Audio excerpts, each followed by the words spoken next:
아멘. 오늘 우리가 함께 나눌 하나님의 말씀은 마가복음 13장 14절에서부터 27절까지 말씀 가지고 같이 보겠습니다. 마가복음 13장 14절에서부터 27절까지 말씀 우리 같이 한 목소리를 읽습니다. 멸망에 가증한 것이 서지 못한 곳에 선 것을 보거든 읽는 자는 깨달을진저 그때 유대에 있는 자들은 산으로 도망하였지어다. 지붕 위에 있는 자는 내려가지도 말고 집에 있는 무엇의 가지로 들어가지도 말며 밭에 있는 자는 겉옷의 가지로 뒤로 돌이키지 말지어다. 그날에는 아이벤 자들과 젖 먹이는 자들에게 화가 있으리로다. 이 일이 겨울에 일어나지 않도록 기도하라. 이는 그 나이들의 환난의 날이 되겠습니다. 하나님께서 창조하신 시초부터 지금까지 이런 환난이 없었고 후에도 없으리라. 만일 주께서 그 나이들을 감하지 아니하셨다라면 모든 육체가 구원을 얻지 못할 것이거늘 자기가 택하신 자들을 위하여 그 나이들을 감하셨느니라. 그때 어떤 사람이 너희에게 말하되 보라 그리스도가 여기 있다 보라 저기 있다 하여도 믿지 말라. 거짓 그리스도들과 거짓 선지자들이 일어나서 이적과 기사를 행하여 할 수만 있으면 택하신 자들을 미혹하려 하리라. 너희는 삼가라. 내가 모든 일을 너희에게 미리 말하였노라. 그때 그 환난 후 해가 어두워지며 달이 빛을 내지 아니하며 별들이 하늘에서 떨어지며 하늘에 있는 권능들이 흔들리리라. 그때 인자가 구름을 타고 큰 권능과 영광으로 오는 것을 사람들이 보리라. 또 그때 그가 천사들을 보내어 자기가 택하신 자들의 땅 끝으로부터 하늘 끝까지 사방에서 모으리라. 아멘. 예, 우리는 어제 이어서 오늘 말씀 가운데서도 계속 이 마지막 때에 우리가 무엇을 조심하고 무엇을 삼가해야 하는지에 대해서 우리가 말씀 한번 계속해서 또 보도록 하겠습니다. 어제 우리가 이 미혹이 되면 안 된다 그런 말씀을 드렸는데, 자, 어떤 미혹이라고 했습니까? 어떤 거짓 교리, 이단들에 대한 그러한 미혹에 빠지면 안 된다 그런 말씀을 우리가 어제 말씀 가운데서 나눴는데, 오늘 계속해서 우리가 이 미혹되지 말라는 말씀이 또 나오는데 어떤 것에 대해서 우리가 이 시대 가운데 미혹되면 안 되는가 한 두 가지 정도만 먼저 좀 미혹되지 말 것에 대해서 생각해 보도록 하겠습니다. 첫 번째 미혹되지 말아야 될 건 무엇이냐면 이 마지막 시대 이 돈의 미혹입니다. 돈의 미혹, 이 물질에 대한 미혹.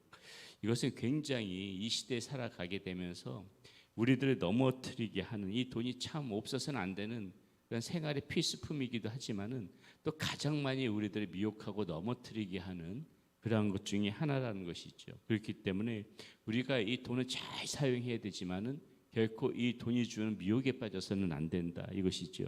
디모데전서 6장 10절에 보면 이런 말씀이 나옵니다. 돈을 사랑함이 일만하게 뿌리가 되나니 이것을 탐내는 자들은 미혹을 받아 믿음에서 떠나 많은 근심으로 자기를 찔렀도다. 이렇게 나오고 있어요. 예. 돈을 쫓아다니고 돈을 너무 사랑한 나머지 이것이 어떻게 된다? 일만하게 뿌리가 되어지더라. 그래서 이것을 탐내는 자들은 미혹을 받아가지고 믿음에서 떠나는 경우가 있더라. 이렇게 이야기를 하고 있다는 것이죠. 하나님보다 돈을 더 사랑하는 것에 그렇게 살아간다는 것입니다. 우리가 분명하게 우선 가치가 무엇인가를 잘 생각해 봐야 되는 거예요. 우선순위가 무엇에 있는가. 우리가 하나님을 더 많이 사랑해야지 이 돈을 붙잡고 돈을 더 사랑하게 되게 되면 반드시 이렇게 넘어지더라는 것입니다. 마태복음 6장 24절에서도 주님께서 뭐라고 말씀하세요? 하나님과 재물을 이렇게 같이 겸하여서 섬겨질 수가 없다. 특별히 예수님께서는 하나님과 재물, 이렇게 이 재물이 그만큼 우리에게 미혹이 된다는 것입니다. 왜 그 많은 것들 중에서 예수님께서 하나님과 재물을 겸하여 섬길 수 없다 이렇게 말을 하겠습니까? 언제든지 이 재물, 이 물질, 이 돈이 우리들을 미혹시키고 우리들을 넘어뜨리게 하고 믿음에서 떠나가게 할 수가 있다는 것이죠. 그래서 우리가 항상 이 돈에 대해서 미혹에 빠지지 않도록 우리는 계속해서 경계심을 갖고 살아가야 된다는 것입니다. 성경에 보게 되면 이 돈을 사랑해가지고 무너진 사람들이 얼마나 많이 나옵니까? 아간 같은 경우에도 돈을 사랑해가지고 결국은 그 인생이 완전히 무너지게 된 것이고요. 가룟 유다도 마찬가지 않지 않습니까? 은 30냥에 예수님을 팔지요. 돈을 사랑하니까는 그런 경우가 벌어지다라는 것입니다. 아나니와 삽비라도 왜 그랬어요? 밭을 판 다음에 왜 이 부분에 감췄습니까? 돈을 사랑하는 마음 때문에 아나니와 삽비라도 그런 것이고요. 예수님께서 그 부자 청년이 찾아왔을 적에도 그 사람, 그 부자 청년 나 모든 거 다 잘 지켰습니다. 이렇게 말씀하실 때 예수님 뭐라고 하십니까? 그 모든 것들 너의 그 재물 같은 것들을 사람들에게 나눠주면서 살아라. 그렇게 이야기했을 때 그 청년이 근심하면서 가더라. 이 돈에 대해서 이 마음 가운데에서 그 욕심을 완전히 버리지 못한다는 것입니다. 그렇기 때문에 우리가 이 돈을 생각할 때에 돈은 하나님께서 우리에게 잘 사용하라고 주신 것이다. 열심히 일해서 열심히 버는 것은 정말 아름다운 것인데 그 열심히 벌고 그것을 나의 안위를 위해서만 채우고 욕심을 위해서만 채우고 탐욕을 위해서만 채우면 넘어지지만은 하나님께서 주신 이 물질을 어떻게 잘 흘려보낼까, 어떻게 잘 사용할까, 우리가 그런 생각을 하면서 살면은 절대 이 돈의 미혹에는 빠지지 않을 거라고 봅니다. 자, 또 하나 여기서 우리가 또 어떤 것에 미혹되어지면 안 되는가? 무법한 자들에게 미혹되어지면 안 된다. 베드로후서 3장 17절에 보면 이런 말씀이 나오죠. 그러므로 사랑하는 자들아 너희가 이것을 미리 알았은즉 무법한 자들의 미혹에 이끌려 너희가 굳센 데서 떨어질까 삼가라. 이렇게 나오고 있어요. 무법한 자들이다. 무법한 자들에게 미혹되지 말라. 무법한 자가 누구입니까? 어떤 사람이에요? 글자 그대로 하나님의 법과 상관없이 살아가는 사람, 하나님의 법과 상관없이 살아가는 그 사람들에게 미혹되지 않도록 조심하라. 특별히 왜 그래요? 그들의 악한 행동, 그들의 삶 가운데 하나님의 없이 무법하게 행동하면서 살아가는데도 왜 미혹당합니까? 그런 사람들이 하나님 없이 하나님 없이 그렇게 하나님의 법을 무서워하지 않고 살아가는 그 사람들이 속속들이 망해버리고 속속들이 안 좋은 일이 생기면은 그 사람들에게 미혹될 일이 없어요. 그런데 왜 우리가 미혹되어집니까? 그 악하게 살아가는 사람들이 우리 눈에 볼 때는 잘 되는 것처럼 보이는 거예요. 그 하나님의 법 없이도 살아가는데 그 사람들의 인생이 행복해 보이는 거예요. 그러니까는 거기에 자꾸 미혹되는 것입니다. 나는 하나님을 열심히 믿는다고 믿는데 또 이렇게 맨날 힘든데 저 사람은 하나님의 법 없이도 살아가는데 어쩌면 저렇게 행복해 보일까? 그러니까 자꾸 미혹되어지는데 그 사람들이 결말 나중에 하나님 나라에서 심판받고 그 사람의 끝이 반드시 망하게 되어진다. 하나님께서 그 사람들을 반드시 멸하실 것이라는 것을 알아야 되는 것입니다. 당장 내 눈앞에서 그 사람들이 잘 되어 보인다고 해서 그 사람이 끝까지 행복해지는 것이 아니거든요. 그러니까 무엇입니까? 이 무법한 자들 그들의 모습을 보면서 미혹되지 않도록 조심해라. 그 미혹되지 말라는 것은 당장 눈앞에 그들이 잘 되는 것처럼 보여도 그것에 마음이 무너지지 말라는 소리예요. 그것 때문에 시험에 들지 말라는 소리입니다. 그들이 세상에서 또 느끼면서 살아가는 그런 재미 그런 거에도 현혹되지 말라는 거예요. 무법한 자들은 얼마나 세상 가운데서 자기 하고 싶은 거 다 하고 먹고 싶은 거 다 하고 놀고 싶은 거 다 노니까는 우리가 세상적인 눈으로 볼 때는 그 사람들이 재밌어 보여요.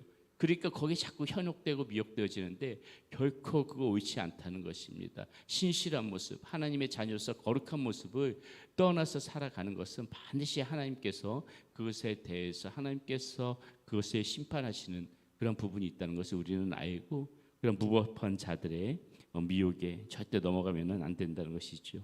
자, 이 마지막 때 또 우리가 무엇을 해야 되는가? 시대를 잘 분별할 줄 알아야 한다. 24절 말씀부터 25절 말씀 보세요. 그때 그 환란은 해가 어두워지며 달이 빛을 내지 아니하며 별들이 하늘에서 떨어지며 하늘에 있는 권능들이 흔들리더라.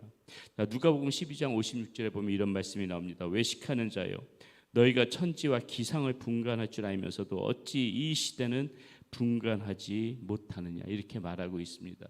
오늘 어제 말씀 가운데도 드렸지만 이 시대 가운데 벌어지는 그런 모든 일들 보게 되면서 지금이 정말 이 마지막 때구나. 우리가 지금 이 마지막 시대를 살아가고 있구나. 이 지금 어려운 시대에 하나님께서 곧 오실 그 재림의 시간들이 점점 다가오고 있구나. 우리가 이 시대를 보면서 그것을 잘 분간할 줄 알아야 된다는 것이죠. 그래서 35절부터 35절 말씀, 37절 말씀, 오늘 본문 말씀은 아니지만 거기에 보면 뭐라고 되어 있습니까? 그러므로 깨어 있으라. 영적으로 깨어 있으라는 소리죠. 37절에도 또 강조되어지죠. 깨어 있으라. 깨어 있으라. 예수님께서 우리에게 말씀하시는 것이 무엇입니까? 깨어 있으라는 거예요. 깨어 있으라. 영적으로 반드시 깨어 있어야 된다. 이 시대 가운데 영적으로 잠들면 안 된다는 것이죠. 그렇게 준비되어진 사람들만이 그렇게 영적으로 깨서 준비되어진 사람들만이 주님 재림하실 때에 우리가 그 주님을 맞이할 수 있는 거고 또 우리가 하나님 나라에 소망을 두고 우리 주님의 나라에서 그렇게 하나님과 거하면서 살아갈 수가 있다는 것입니다. 우리가 오늘 말씀 가운데서 이 마지막 시대에 어떻게 살아가는지에 대해서 어제에 이어서 또 말씀을 계속해서 나눴습니다. 돈의 미혹, 무법한 자들의 미혹에 빠지지 말 것과 또 이 시대를 잘 분별해서 영적으로 깨어서 살아가는 또 그런 사랑하는 성도님들 모두가 되시기를 바라겠습니다. 기도합니다. 살아계신 아버지 하나님 감사합니다. 오늘 말씀 가운데서 이 시대 하나님 이 마지막 시대를 살아가면서 우리가 무엇을 조심해야 하는지 다시 한번 우리가 말씀을 나눴습니다.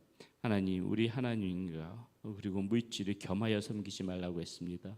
오늘 이 시대 많은 사람들이 물질 때문에 넘어지고 탐욕 때문에 무너지는, 하나님 그렇게 미혹되지는 하나님 그런 시대 가운데 살아가고 있는데, 우리 사랑하는 성도님들 하나님 열심히 살아가면서 하나님이 물질에 미혹되지 않고 무법한 자들의 그런 살아가는 방식에 미혹되지 않고 하나님 오늘도 우리의 모습을 추려서 신실하고 거룩한 모습으로 하나님 우리를 다듬으면서 살아갈 수 있도록 인도하여 주시옵소서. 하나님이 약한 시대 가운데 시대를 분별할 줄 알아서 영적으로 잠들지 않고 영적으로 깨어 있어서 아버지 하나님 언제든지 간에 주님을 맞이할 준비로 그렇게 살아가는 우리의 모습 되어지게 하여 주시옵소서. 우리 주 예수 그리스도 이름으로 감사하며 기도드렸습니다. 아멘.